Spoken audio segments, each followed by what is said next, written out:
Raphaël Piu. J'ai repris le domaine familial, le domaine des divins, à Hermance, sur le canton de Genève.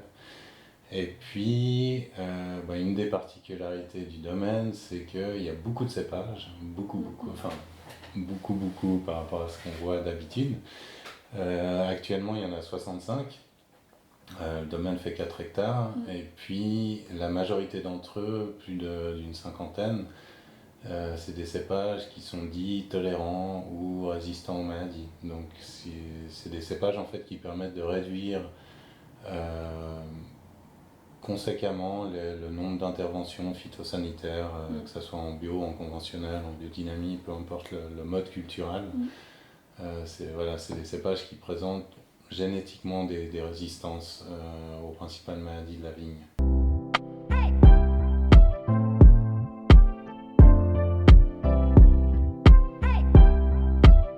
Alors, je les aime tous. Je les aime tous vraiment pour des raisons différentes. Ce qui m'intéresse, c'est la diversité. C'est vraiment ce truc à chaque ligne de se retrouver au-delà d'un truc où déjà à chaque cep on rencontre quelqu'un de différent, mais là c'est même chaque ligne on rencontre une famille différente. C'est hyper intéressant que ce soit à la vigne ou en cave d'avoir cette diversité, parce que finalement on vinifie qu'une fois par année et puis la vie passe vite et j'ai pas du tout envie que ce qui me reste comme expérience de vinification se limite à 2 ou 3 cuves. J'aime cette multitude de cuves, me retrouver au pied du mur, à chaque année réapprendre mon métier d'une certaine manière, d'imaginer des nouvelles voies pour accompagner tous ces cépages aussi. Et puis j'espère bien le faire.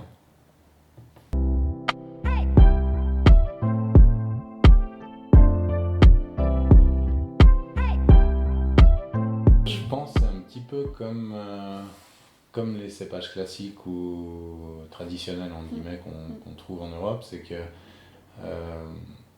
chaque vigneron ou chaque domaine, des fois de par son terroir, va avoir des affinités avec tel ou tel cépage. C'est que dès le départ, pour ma part, je sais que le merlot, on s'est tout de suite hyper bien entendu, où ça a été facile quoi. Et puis il y en a d'autres comme le Doral où ça m'a pris plus de temps pour trouver un chemin avec lui.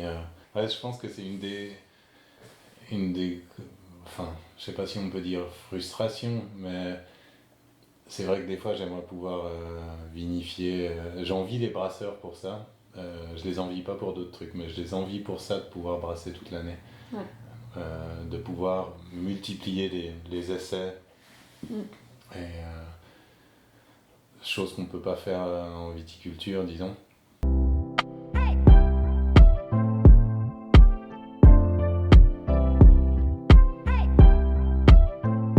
Pendant plusieurs années, en fait, j'ai fait beaucoup de musique dans le monde entier. J'ai voyagé dans une quarantaine de pays. On a fait à peu près 1500 concerts. Et puis, à chaque fois que j'étais dans un pays, j'allais voir des vignerons, des pépiniéristes, des conservatoires, des universités du vin et autres. Et puis c'est aussi là que s'ouvrent toutes ces perspectives de diversité, de plants rares, de vieilles variétés, de nouvelles variétés issues de croisements naturels qui sont plus résistantes. Et puis je me suis souvent dit aussi que parfois on goûte quelque chose quelque part qu'on trouve incroyable, puis on se dit ah tiens, j'aimerais absolument planter ça chez moi parce que j'ai trouvé trop bon. Puis des fois ça marche pas. Typiquement, moi, je sais que je planterai pas de la petite Arvine chez moi parce que c'est un cépage que j'aime profondément, mais je pense qu'il a pas sa place chez moi. Donc tous les cépages que j'ai plantés, c'était avant tout pour des questions d'aptitude culturelle aussi. Puis je vais me planter aussi, au propre comme au figuré, dans certains cas. Et je pense que voilà, on a cette énorme chance de pouvoir essayer aussi. c'est pas parce que quelque chose fonctionne ou fonctionne pas ailleurs qu'il fonctionnera ou fonctionnera pas chez nous. Et puis il n'y a que l'expérience qui peut abonder dans un sens ou dans l'autre. Alors c'est vrai qu'avec la vigne, faut s'armer de patience parce que ça prend 4 ans avant qu'il y ait du raisin. Ça prend, je dirais en tout cas 10, 15, 20 ans avant d'avoir un recul suffisant pour reconnaître ses erreurs ou les choses qui fonctionnent pas. Ajuster des choses. Mais de la même manière que les choses qui fonctionnent bien, c'est pas en 5 ans qu'on pourra se dire ah ouais c'est parfait, c'est ce qu'il faut. On peut avoir de cuisantes déconvenues parfois avec le temps.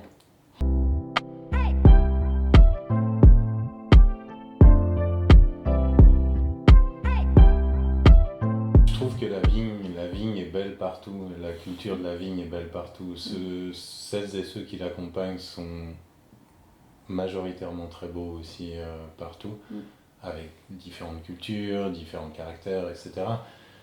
Mais moi, ce qui me touche profondément avec la viticulture, que ce soit à Genève, en Suisse ou ailleurs, quand c'est à taille humaine, c'est cette interaction entre des personnalités, leur lieu de vie, un terroir, des cépages, et l'infinie diversité de possibilités qui en découlent. J'aime à fond cette diversité, je trouve ça hyper chouette. Et puis c'est une des raisons pour lesquelles mon domaine est à présent, je pense, à mi-chemin entre un domaine classique et une station de recherche.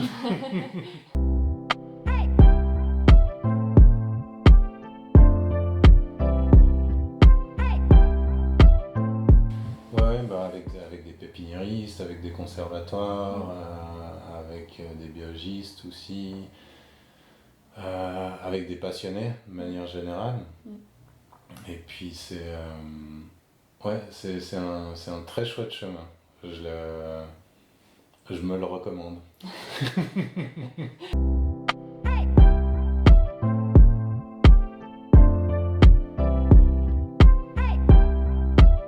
Moi, la biodynamie, j'y ai été sensibilisé par le biais du jardin, parce qu'on a le potager de Gaïa où on produit 140 paniers de légumes pour des familles de la région. Je l'applique à la vigne dans une certaine mesure sans être extrémiste du tout. C'est plus une sensibilité et puis une dynamique d'accompagnement, mais sans y mettre un terme spécifique, mais des fois il en faut un peu pour résumer, moi ce qui m'importe vraiment c'est de faire une viticulture écologique. Donc si elle peut emprunter à la biodynamie, au bio, voire même à la permaculture ou à différentes choses, ça fait du sens. Du moment que je peux me retourner sur mon année, sur un millésime et avoir le sentiment d'avoir fait un minimum d'intervention, d'avoir le mieux accompagné possible, d'avoir utilisé un minimum de machines, d'avoir fait un minimum de traitement. La dynamique, elle est là, si on veut bien. J'ai la chance d'avoir probablement une des dernières sources d'eau potable ferrugineuse et magnésienne de la région. Et je traite mes vignes avec, le peu de traitement que je fais. Pour moi, c'est hyper bien d'avoir la tête dans... C'est un peu bateau, mais c'est hyper bien d'avoir la tête dans les étoiles du moment qu'on a les pieds bien sur terre. Je vais pas suivre quelque chose à la lettre aveuglément juste parce que c'est le calendrier lunaire, ci ou ça. Je trouve chouette de m'inspirer ces choses-là, mais je me méfie toujours des choses trop dogmatiques aussi, où on en perd ce questionnement immuable pour moi, qui est celui pourquoi tu fais les choses.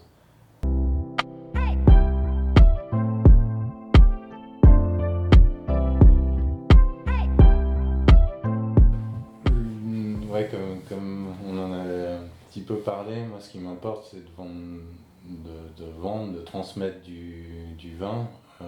C'est pas de vendre du vent ou de brasser de l'air. Donc le vin il doit parler de lui-même. Après, je réponds volontiers, évidemment, aux questions sur ah tiens, mais ce cépage je connais pas, qu'est-ce que c'est, pourquoi vous l'avez planté et tout. Ça, évidemment, que j'ai plein d'anecdotes et d'histoires à raconter là-dessus. Mais ça doit pas, pour moi, être quelque chose qui se dit forcément avant. C'est pas l'histoire qui doit mettre en avant le vin, c'est le vin qui doit donner envie de découvrir l'histoire qu'il y a derrière.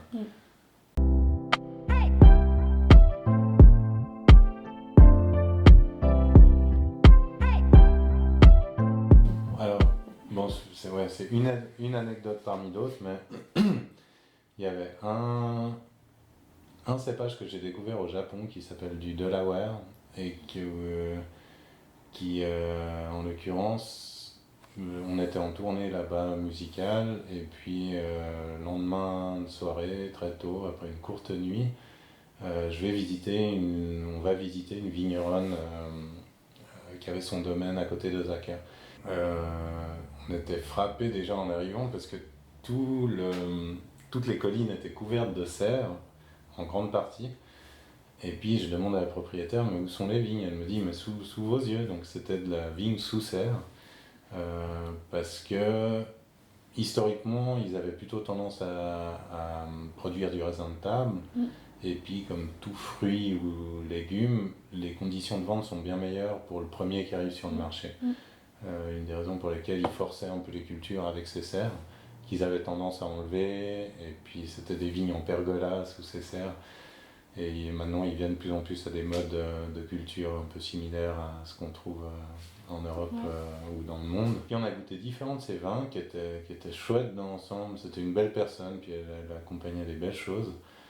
Et j'avais eu un coup de cœur pour ce Delaware, en l'occurrence, qui était sur une trame aromatique entre un chardonnay très exotique, il y avait des notes d'agrumes qui faisaient plus penser à un sauvignon,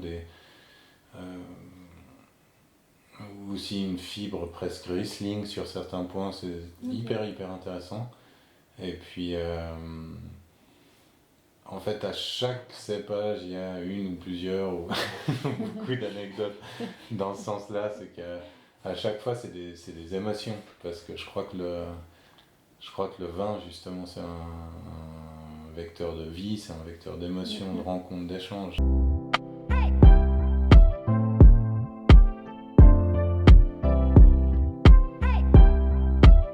Ah, mais plein, parce que j'aimerais juste avoir des plus grandes journées ou une très longue vie, va savoir. Bon, il y a... L'implantation de cépages va continuer. Je ne sais pas exactement à quel. J'imagine que quand j'aurai que j'aurai plus que des jeunes vignes, entre guillemets, il faudra bien que je m'arrête à un moment ou à un autre.